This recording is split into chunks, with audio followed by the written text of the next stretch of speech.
रस्ता सुरक्षा जीवन रक्षा हा संदेश केवळ घोषवाक्य न राहता तो प्रत्येकाच्या दैनंदिन जीवनाचा भाग व्हावा असे आवाहन जिल्हाधिकारी योगेश कुंभेजकर यांनी केले।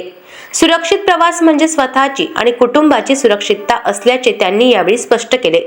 37व्या रस्ता सुरक्षा अभियान 2026 अंतर्गत उपप्रादेशिक परिवहन कार्यालय, सार्वजनिक बांधकाम विभाग आणि पोलीस विभाग यांच्या संयुक्त विद्यमाने आयोजित जनजागृती रॅलीला जिल्हाधिकारी योगेश कुंभेजकर यांनी हिरवा झेंडा दाखवून सुरुवात केली।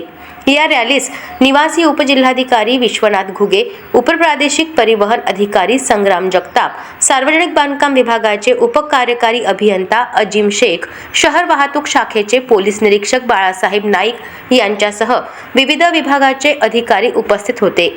वाहतूक नियमांचे पालन, हेल्मेट व सीट बेल्टचा वापर, वेग मर्यादा पाळणे, मद्यपान करून वाहन न चालवणे आणि वाहन चालविताना मोबाईलचा वापर टाळणे याबाबत उपस्थित मान्यवरांनी नागरिकांना मार्गदर्शन केले।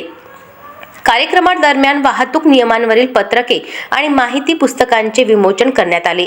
ही रॅली जिल्हाधिकारी कार्यालयापासून सुरू होऊन शहरातील प्रमुख मार्गांवरून उपप्रादेशिक परिवहन कार्यालय येथे समारोपास आली।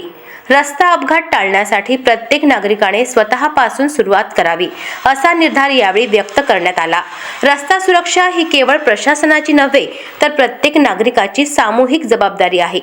रस्ता सुरक्षा जीवन रक्षा हा संदेश जनमानसात रुजवण्यासाठी वाशिममध्ये राबविण्यात आलेले हे अभियान निश्चितच महत्त्वपूर्ण ठरणार आहे। प्रतिनिधी प्रताप नागरे, अजिंक्य भारत न्यूज।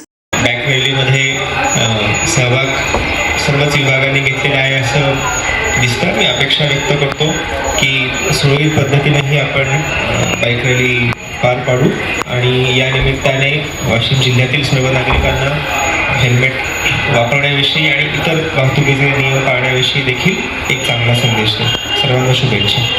अशाच महत्त्वपूर्ण बातम्यांच्या अपडेटसाठी अजिंक्य भारत न्यूजच्या पेजला फॉलो करा आणि सबस्क्राईब करा।